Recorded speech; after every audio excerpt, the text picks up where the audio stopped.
నెల్లూరు జిల్లాలోని కావలి railway station సమీపంలో goods రైలు పట్టాలు తప్పింది. విజయవాడ నుంచి తిరుపతి వైపుకు వెళ్తూ ఉండగా ఈ ఘటన జరిగింది. రైల్వే ట్రాక్ దెబ్బతిండడంతో ఈ మార్గంలో ప్రయాణించే పలు రైళ్ల రాకపోకలకు అంతరాయం ఏర్పడింది. దీంతో ట్రాక్ పునరుద్ధరణ చర్యలు త్వరగా చేపట్టేందుకు సన్నాహాలు చేస్తున్నారు రైల్వే అధికారులు. పెను ప్రమాదం తప్పడంతో స్థానికులు ఊపిరి పీల్చుకున్నారు.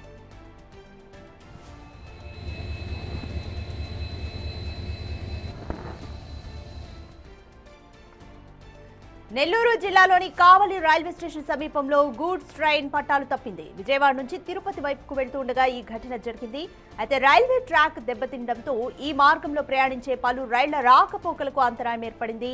దీంతో ట్రాక్ పునరుద్ధరణ చర్యలు త్వరగా చేపట్టేందుకు సన్నాహాలు చేస్తున్నారు రైల్వే అధికారులు. పెను ప్రమాదం తప్పడంతో స్థానికులు ఊపిరి పీల్చుకున్నారు.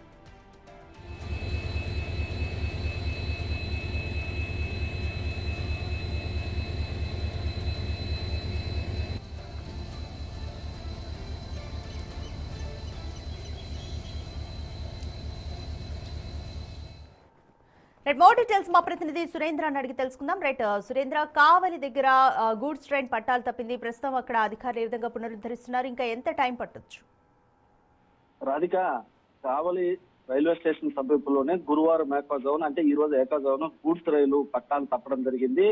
దీంతో ఒక పెద్ద ప్రమాదమే తప్పిందని చెప్పవచ్చు. ఏదైతే నిజామాబాద్ నుండి విజయవాడ మీదుగా రేణుగుంటకి ఖాళీ ట్యాంకర్లతో ఈ గూడ్స్ రైలు కూడా వెళ్తా ఉంది.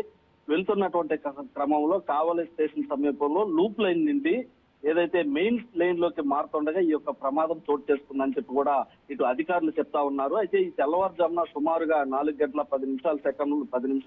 గంటల సమయంలో ఈ యొక్క ప్రమాదం కూడా సంభవించిందని చెప్పి జరిగిందని చెప్పి కూడా అధికారులు అయితే చెప్తా ఉన్నారు. అయితే రైల్లో ఉన్నటువంటి గూడ్స్ రైలుకి సంబంధించిన 3 బోగీలు ఒక్కసారిగా అకస్మాత్తుగా పట్టాలు తప్పడం జరిగింది. ఈ క్రమంలోనే వెంటనే అప్రమత్తమైనటువంటి లోకో పైలట్ చాలా చాకచక్యంగా రైలుని నిలిపివేయడం జరిగింది. నిలిపివేయడంతో కూడా దాదాపుగా 100 మీటర్ల మేర ఈ యొక్క రైల్వే ట్రాక్ కూడా దెబ్బతింది. ఈ యొక్క రైల్వే ట్రాక్ దెబ్బతిన్నటువంటి దాన్ని కూడా రైల్వే అధికారులు వెంటనే అక్కడికి వెళ్లి దాన్ని పునరుద్ధరించేటువంటి పనిలో పడ్డారు. అయితే ఏదైతే లోకో పైలట్ వెంటనే ఆ పట్టాలు తప్పిది అని చెప్పి అప్రమత్తం అవడంతోనే ఒక భారీ ప్రమాదం తప్పిందని చెప్పవచ్చు. ఈ ఘటనకు సంబంధించి ఇప్పటికే ఈ ఘటన కారణంగా ఆ మార్గంలో ప్రయాణించేటువంటి రైళ్లు రాకపోకలకి స్వల్ప అంతరాయం ఏర్పడింది. అయితే ఆ ట్రాక్ దెబ్బతినడంతో ఆ ట్రాక్ మీద పునరుద్ధరణ పనులు జరుగుతున్నటువంటి క్రమంలో వేరే లైన్ల ద్వారా వేరే ట్రాక్ల ద్వారా ఆలస్యంగా కూడా ఈ యొక్క రైళ్లు అయితే నడుస్తా ఉన్నాయి. నడుస్తున్నటువంటి క్రమంలో